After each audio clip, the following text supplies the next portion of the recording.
So, what are some of the steps that you guys took and that couples can take to heal their marriage after adultery or infidelity? Yeah, there's a lot to this, and I think that my story and like our experience is a little different than most people because I'm gonna tell you it was the Holy Spirit. Like I can give you a list of things to do, and I will. Like I can do that, and we do that all the time for couples where we're like, hey, do this, this, and this. But the person that's and the thing that's gonna actually put you guys together is the Holy Spirit. Like He is your redeemer, your healer. Mhm. He's our guide. And he's the one that's going to do the hard work for you. It's not hard for him, it's hard for us. And so Yeah. once we put him in the center of not even just your marriage, but in your entire life, he will work things out according to his good. And like, that's what the Bible says, like seek first the kingdom of God. Yeah. And so it's like, I can give you these lists of things to do, but if the Holy Spirit is not in the center, like it's going to be a mess, right? Because we're humans, we mess things up. And that was one of the things that, when we got back together, I wanted nothing. Like, I was like, I know what I'm capable of.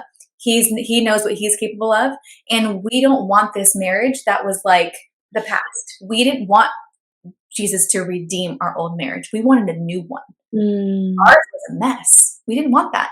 We wanted something brand new. And so that's the promise that we held on to, was like a brand new marriage, and not for him to redeem any of the past. We are new in Christ. We are new creations. And so it's a new marriage. So the things that I think couples can do is like putting the Holy Spirit in the center of your marriage. So like praying together, doing Bible studies together, finding a church that's going to invite the Holy Spirit and the power of the Holy Spirit, and allowing him to like be in the center of your life, right? And let's see, wise counsel is crucial.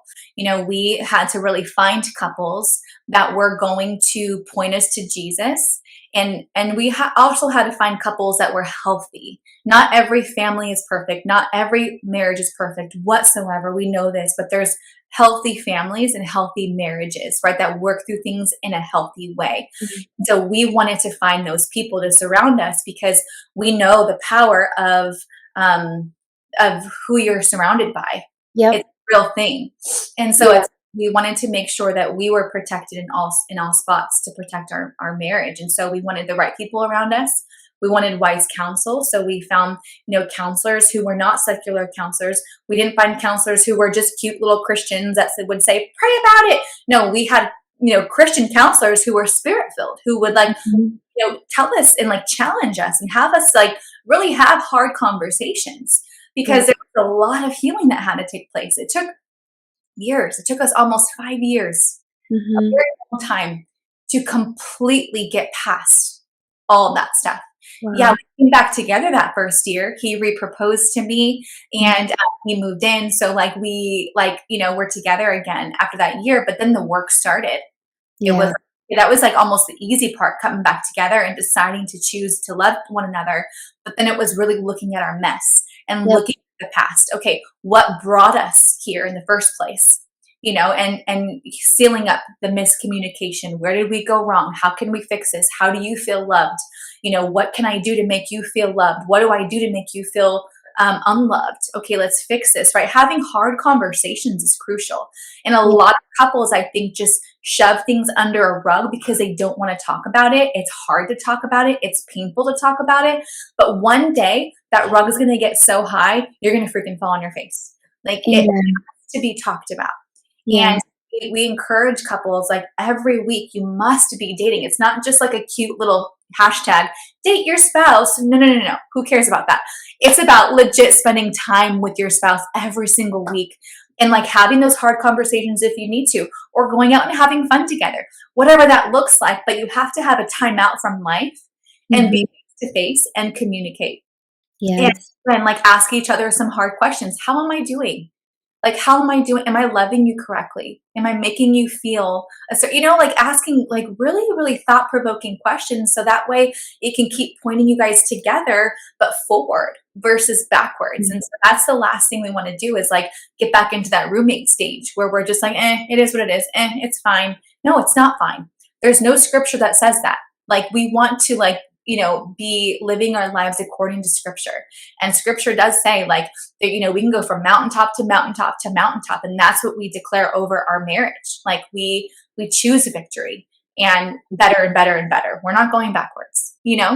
Yeah, I love all those points. I loved when you were talking about wise counsel, like not only the friendships, but then not going to a secular therapist, but somebody who is going to guide you, in a truly Christian, spirit-filled way. Mhm. And then I also like how you said, it's like debunking the Disney princess story of like, okay, we get married and we live happily ever after. It's like, no, Yeah. you get married and that is when the true work begins. So Mhm. I think so many of us have a misconception about that. And then we can feel hopeless when we get married and it's not perfect.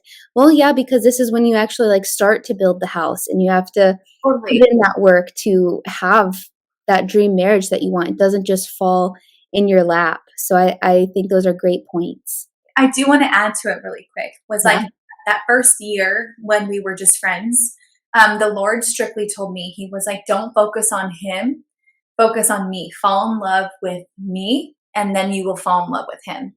And Mm. that was a huge lesson I had to like really learn because I saw in the beginning of my marriage when I put so much focus on my husband saving me and being the answer to everything, the focus was put on the Lord and like me having that relationship with the Lord Mm.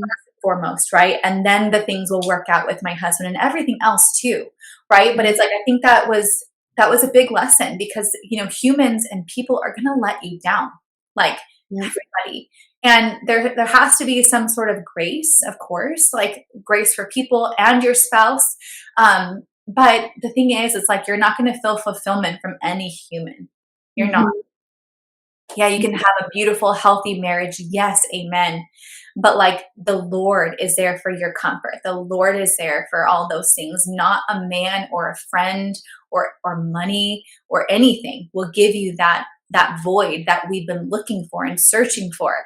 And that hole was filled when I found Jesus, right? So I think Mm. that that's another big key point when you're resolving from infidelity or like just any marriage struggle. It's like, yeah, you're there to have a relationship with the Lord in the center of your marriage, but also on your own. Like Mm. it's like we're responsible for our own walk with the Lord. And gosh, I even told my husband, I was like, the most sexiest thing you could do is like go read the Bible and pray. That, Yes. like I love that. I'm like, whenever I see him doing that, I'm like, hey, let's go. Like Yeah. I Yeah, just me so too. attractive. It's so attractive. I'm like when he prays like so strongly, I'm like, hey babe, let's go to the closet. You're like, like it's just Yeah, I love that. So I love too that these are the steps couples can take to heal after this happens, but these are also the prevention steps, like how to prevent finding yourself in the situation of adultery. It's all these steps are just, I feel like the natural, like this is the advice for living out a marriage and preventing this from happening and also healing if this has happened.